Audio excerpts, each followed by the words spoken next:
weird choice. Yeah. Yeah, no. What about Into doesn't really- Darkness? Star Wars Into Darkness. Oh, he'd just I be think like, I "Come like on." it. Darth Khan. He's not Darth Khan. Could Okay. be. It's the Dark and the Furious. Yeah, that'll be There you good. go. Yeah. I don't dig it, and I hope that's No. not true. What I do like the sound of is Luke's costume.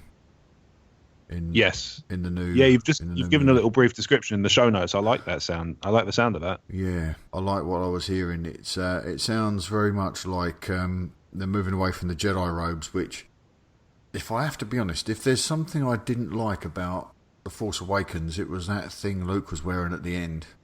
Yeah. I'm not sure what you guys think of that. It's kind of, yeah, it doesn't really fit. Like you say, it's like a, you see the kind of evolution of his wardrobe as the films go on, and there's a definite thematic element to it, and then you see him in 7, and it's like a, it's like he's almost tried to force himself to go back in the other direction too far. It's too prequely. Yeah, it's very prequely. I mean, I don't know if it's something he's just found, or whether it's something he's made. It could be handcrafted. Could be handmade. It does look like he enjoys a bit of part-time haberdashery, and maybe he's found all the patterns in this on Skellig Michael Island. Maybe he's got that beard, so he could be like a sort of artisan, sort of middle-class hipster. Yeah. If you just look closely in his robot hand, there's a Pret-a-Manger bag and a Starbucks cup. And he's got a monocle in his pocket. And there's a fedora downstairs. Oh, heavens, what kept you, madam? Steve, how did you feel about Luke's robes at the end of Force Awakens? Or were you too distraught by the fact that he was only on screen for 2 minutes? Well, yeah, I mean, they look to me like something he's making do with. Yeah. Rather than, he might have made them. That might be skin from all the Knights of Ren, and he's turned into a bit of a psycho. You have Buffalo Luke. You've been fantastic the last couple of episodes, Steve, for taking it in a completely different gear. Yeah, I think that might be where we're seeing him go. Yeah, Luke and his meat robes. He's the one tucking his genitalia between his legs. I will say, well, one, you're probably right, because I don't imagine there's a lot of pants in scaling, in Jedi, in the Jedi Order. The other thing is, every time I see him in those robes, I think back to that Futurama line where he just goes, "But I am in my pajamas." It makes me think like he's watching the ship come down, and he's like, "Oh, I should go and meet them." But I am already in my pajamas. It's very reminiscent of Obi-Wan, isn't it? In A New Hope. It is, So, and that might be hints towards Luke's off-screen activities, because we know from the novelisation that he spent some time with Lars Santeca looking for Jedi temples, and maybe it was an effort of Luke's to get back to more traditional Jedi ways. And what we're going to see now, if this Making Star Wars.net story is anything to go by, will be Luke moving towards his Return of the Jedi style costume. Yeah. Did you read that report, Steve? No. Okay, no. well it's Can you speak over it now? Sorry? Can you go over it now? Yeah, I'll discuss it now. It's to break it down sort of briefly, it looks very much like Luke's going to be wearing a dark tunic and dark trousers underneath a dark robe. So it's going to be very underneath a dark cloak, which is going to be very reminiscent of Count Dooku's. So it's kind of like that short robe and cloak that goes over one shoulder. But the bit that really filled my heart with joy is that the one black glove is going to make a return and cover the robot hand. Cool. That's the thing. I really like the sound of that. And sounds awesome. Now, if there is any truth to that, the logical extension of that is to question what position that places Luke in. And this is the question I really wanted to discuss this evening: is what do we think Luke's role is going to be in 8? Bearing in mind now that we're going to see him, we discussed earlier the whole force choking of a Gamorrean guard being Darkseid and Luke's wardrobe at the time. Can we justify reading a little bit too much into this and saying if he's going to be in dark robes, there's going to be a darker energy about him? What do you think? I I don't know. I have a theory on this. So I think that he's going to serve a twofold role. So obviously we know he's going to be the one responsible for training Rey because her power is very raw and very much uncontrolled. I also think he's going to serve as he's going to do like Han did in episode 7 in terms of bringing us up to speed with what we missed between Jedi and these films, but in a very much more specific way regarding the Jedi and the Force and the rise of the First Order and the Knights of Ren. So I think he's going to fill that role in terms of exposition. He's going to provide a bit more backstory on the fall of the Jedi Temple and Kylo Ren's fall to the dark side, probably as a teaching mechanism in terms of how to stay clear of the pull of the darkness and things like that. And maybe he'll kind of give her a bit of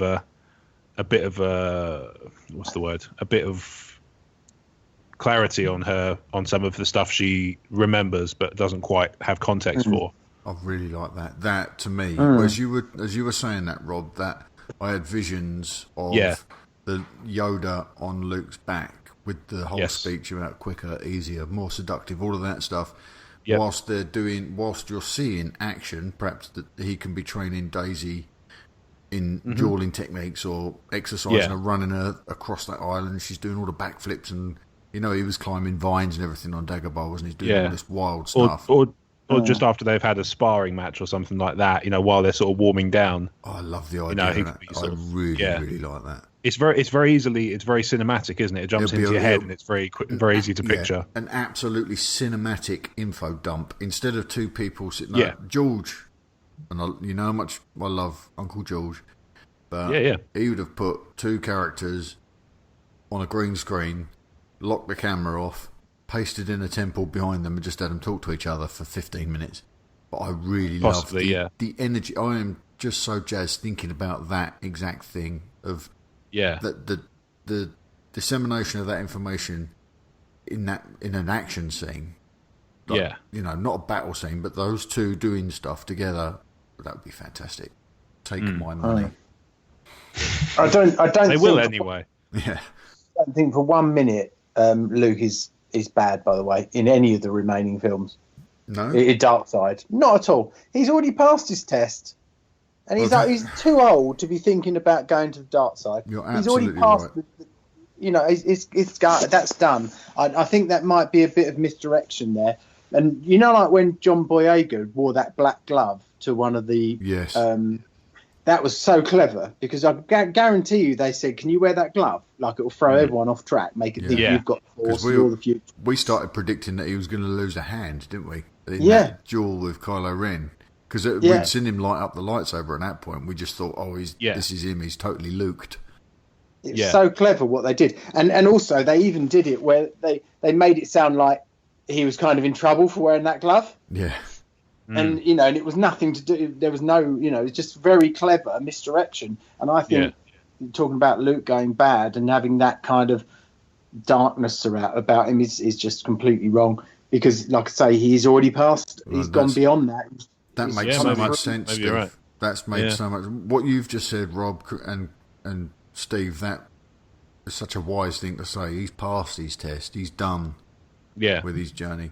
The one thing I will say is, and I guess it still applies, because when I was thinking about this, putting these show notes together, I was thinking, if Luke's going to dress like Count Dooku, then perhaps his motivations are going to be similar to Count Dooku. And if you think about Count Dooku, he was a fallen Jedi more than he was a Sith. He was playing the Sith. But I think there was a lot of truth in what he was saying to Obi-Wan in episode 2, where he was sort of saying, help me overthrow the Sith, let's get rid of the Sith. The way the Jedi are doing things is wrong. Kind of the way the Sith are doing things is wrong as well, but we can do something in between. And Qui-Gon would have understood and all that sort of stuff.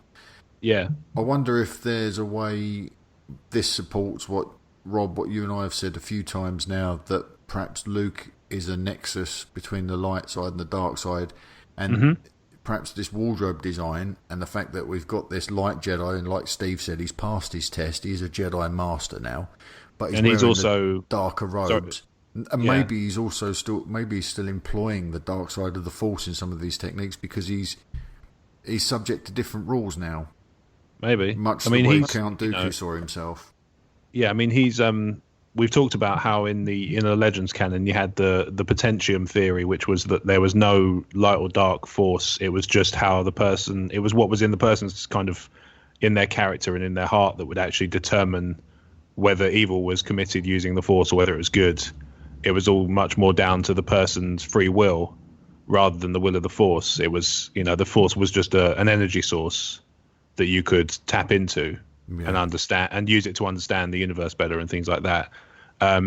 Maybe they'll reintroduce that kind of mentality to it. Because actually, when I was watching episode 2 and I was watching Dooku's stuff and he was saying about Qui-Gon sort of understanding, it made me think about that kind of potentium idea where it's a bit more, there's a lot more grey area. We've talked about how we think there's going to be, greyness in the Force is going to be a theme. Because we've already talked about dark and light being an attractive quality for Snoke when it comes to Kylo Ren. And we know that Luke has sort of flirted with the dark side before. We think that Rey might have at the end of Force Awakens. So there's going to be, I think, more of a exposition that there's this grey area of the Force where people can walk the line. Yeah. And it's about being able to come back from that, effectively. I mean, I do think... Sorry, Mark. No, go ahead, Steve. I was going to say, in relation to Luke, I do think, and we've probably touched on it before, my gut feeling is he's been defeated in the recent past, possibly by the Knights of Ren, and he's actually the one that you're in the position of Rey in her hallucination in the rain, and he's on the ground, and that's why he's in exile on that island. Ooh, like Yoda in exile, to exile I must go. Yeah, because he's been defeated. Well, I think it's just even not being defeated in a lightsaber battle. You don't have to have been beaten in a fight to have been beaten. To feel defeated. He might just have felt that was enough to defeat him, and he needed to kind of go away and think on what think about what he'd done, and come back to it when he felt stronger and when opportunity presented itself. We don't really get a clear idea of how long he's been gone. Yeah, don't forget what we were saying previously as well about a Jedi and the way if they are if they see themselves as a valuable resource, they go into exile until there's somebody there to pass that knowledge on to. We've said that before, haven't we? That might have been Yoda's motivation. That was certainly Obi-Wan's motivation, and now it might be that's Luke's motivation. Is after the fall of his Jedi school and the loss of all of those potential Jedi Knights, all these Padawans. Perhaps he did need to retreat to keep himself safe, to keep himself hidden, so that when the next New Hope rose to the surface, he would be there to bestow his wisdom on them. Yeah. So that could and he has got that weird look on his face, hasn't he? I mean, that look, we know when he looks around, he's like, oh, frig. It's not like looking at her to say, like, oh, it's you. To me, that face screams out, you have no idea what's been going on. Like, this has hit the fan. Yeah, I know. I'll probe droid that one out. I wonder if we discussed this last week, and I wonder if part of what that look is on his face is that he knows who she is. That she was that little girl, and if we're right, and she does turn out to be something extra special, like a Virgins, I wonder if now that look on his face, that borderline. It seems, well, it says in the book, doesn't it, haunted countenance. We covered that last week. Yeah. He's got this haunted countenance. I wonder if he's concerned at all that now he's going to walk the same path as Obi-Wan did before, and Obi-Wan's done this twice. Yeah. He tried to walk Anakin through the training process, and then he tried to bring Luke through the training process. And both times that's led the respective characters to the dark side, even though, as we said, Luke managed to step back from it. Yeah. I wonder whether Luke's looking at her thinking, oh, here we go then, this is the first step on your journey. Maybe. I mean, I still maintain there's a bit of guilt in that look as well, which says, I've been off kind of doing my own thing, and look what it's cost the galaxy. The Hosnian system and Han's life have both been kind of, he could easily blame himself for those things. Yeah. So I think there's a bit of that to it as well. But I think you're right in that. I think it's it's knowledge of it's both knowledge of what's happened and what's to come. Yeah, I think. What was the Star Trek film, the second one, called? Into Darkness. Oh yeah, that's why I've got it in my head. I keep thinking that as a possible name, but that's where I'm getting it from. Yeah. It wouldn't surprise me if Empire Strikes Back. It was a dark name, in the sense at the end. But I'm thinking maybe some sort of dark name for the second one. I think it's episode 8. Oh, here come the First Order. Yeah. I think it's going to be Star Wars episode 8. Oh, I've got episode 8. Yourself. It came from behind. What do you want, Mark? Yours first, sorry. Carry on, Star Wars. Yeah. Okay. Well, I think that's. I've had my mind open this evening, I have to say, because I've been very closed off about what I've considered Luke's role to be. Okay. In episode 8, and I've been convinced. I've painted myself into a corner, really. I suppose, if I'm honest, that I've assumed that we will see Rey go to the dark side, and I've assumed that Luke will have a role in that. But it's nice to hear, Rob, what you were saying about how he would use her training to get us caught up on everything we've missed. Yeah. I'm really excited. I hope they do it. I'm really excited about the prospect of that. But Steve, the wisdom of the night goes to you. He's passed his test. That's just perfect. I think you're right. I think Steve's right. I think we may see him kind of a bit more confident in where the line is in terms of the light and the dark. So we may see a bit of that in his demeanor. If she sort of says, well, I've heard that's a well, you can get away with a bit, that sort of thing. Yeah, the sky doesn't fall. Yeah, exactly. We might see a bit of that in his demeanor and his mannerisms and stuff. The kind of, what's the worst that could happen? Kind of the stuff that he knows that he's been able to come back from successfully. But I think Steve's right. I think he's going to be more of a light character than the dark character. Even if there's complexity to him, I think it's going to be more light than dark for sure. Yeah, I don't think there's that confusion anymore, and that troubled sort of countenance that he had in the first films. He's on the side now. Yeah, he's not. That tug of war thing going on. That's all gone. I think he's more like Yoda now. It's just the thing that troubles him is other people's seesawing up and down from light to dark. Like Ben. Ben Solo. Which is where Rey's going to be. Well, yeah, I mean, that depends, doesn't it, on who she rushes off to save. Because if we find the second act of episode 8 plunges Finn and Poe into trouble, are we going to see... I know, Steve, you're probably not a big fan of the idea that we're going to follow the rhythms and hues of episode 5 too closely, but if she suddenly finds her friends are at risk, is she going to dart off untrained? Will she pull Luke out into action? I don't know. There's so many reasons to be dead excited for this movie, isn't there? I've got a horrible feeling that Luke doesn't go anywhere in this film and stays on that island like Yoda did. Yoda did. I don't know. There were some rumours coming out from Dubrovnik of Mark Hamill being on a casino-like setting with Daisy. Okay. So I think maybe he does leave that island. And maybe that's the thing. Maybe if Yoda had left the island, things would have turned out a little bit different. Or if he'd left Dagobah, things would have been a bit different. Yeah. Anyway, I think that's very interesting. Yeah, we've got a good beat on where this is going, I think. And now I might have to watch Force Awakens again right now. Okay, let's wrap this up and go back to watching films. Okay, chaps, that's it for this week. Where can we find you between episodes? Go on, Rob. You go first, mate. All right, mate. I'm on Twitter at RobWadeVision. I also have a lovely blog that I have as a creative project, which I run with a few friends. It's called Emotionally 14.